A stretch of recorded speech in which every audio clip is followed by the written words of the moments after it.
This is realization of a random, ordinary human being. Hi, I'm Joyce, and today I am going to share my realization, my thoughts, my opinion, everything. These past few weeks, I don't know, pero ang dami kong mga random aha moments. My first realization, today is the perfect time. Ang dami ko ng mga instances sa life na lagi ko nasabi na, wait, I need to wait for that perfect moment. But you know what? Hindi, wala. Never siyang nangyayari and it ends up na hindi ko nagagawa yung gusto kong gawin because I am waiting for that perfect time. Pero kailan nga ba talaga yung perfect time? Meron ako ng basang quote, you don't have to be great to start doing. You have to start doing to be great. Oh my gosh! So number 1 is start now. Second, be cringe. Embrace being cringe. Meron kasi akong old video before, and habang pinapanood ko siya, sabi ko, ang cringe ko! At doon sa video na yon, sobrang saya ko. Most of the time na feeling ko ang cringe ko, is yun yung time na sobrang saya ko.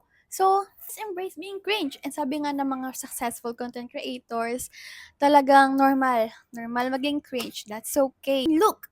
Look where they are now. They are very successful because they don't let their cringiness stop them from doing what they love. And ganun yung ginagawa ko today. Cringe na nagsasalita ako mag-isa sa camera, but you know what? That's okay. Number 3. Work ko kasi today is malayo siya sa amin. Estimated time arrival ko sa work is 1 hour or 1 hour and 30 minutes. Ganun lagi. And ayun pa, balikan pa. So, almost mga 2 hours or 3 hours yung biyahe ko.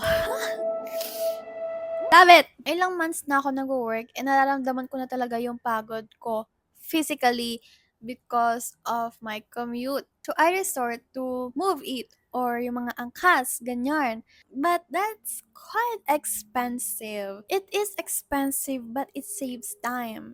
But if hindi naman ako mag-move it, that will take 1 hour and 30 minutes na biyahe. So, ano bang mas pipiliin ko? Hanggang ngayon, wini-weigh ko pa rin siya. Una, pipiliin ko ba kung it saves me time but it is expensive or saves money but kills my time? Piliin ko kapag maraming pera ko, sabihin ko, of course, yung time, which is totoo naman talaga kasi yung pera, mababalik mo naman talaga siya. Kasi yung pera, kaya mo pa naman siya pagtrabahuhan. But, yung time kasi, wala na yan. Hindi mo na mababalik yung time. Hindi naman pwede na araw-araw ako mag-angkas kasi syempre nagtitipid din ako. Ano ba talaga? I need to save money. Hindi ako mayaman, so kailangan ko magtipid.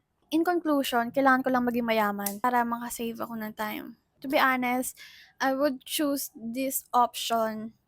Napapagastos nga ako pero it saves me time kesa dito. Pero syempre, dito pa rin tayo kasi hindi tayo mayaman.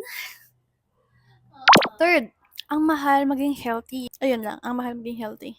Fourth, wag mo masyadong tipunin yung sarili mo. I'm guilty. I'm the type of person kasi na hindi ako masyadong maluho.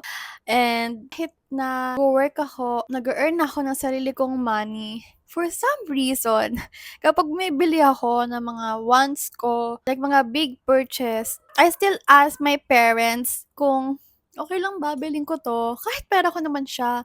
And napapansin yon ng mother ko na masyado kong tinitipid yung sarili ko. Pero pagdating sa libro, go lang ako.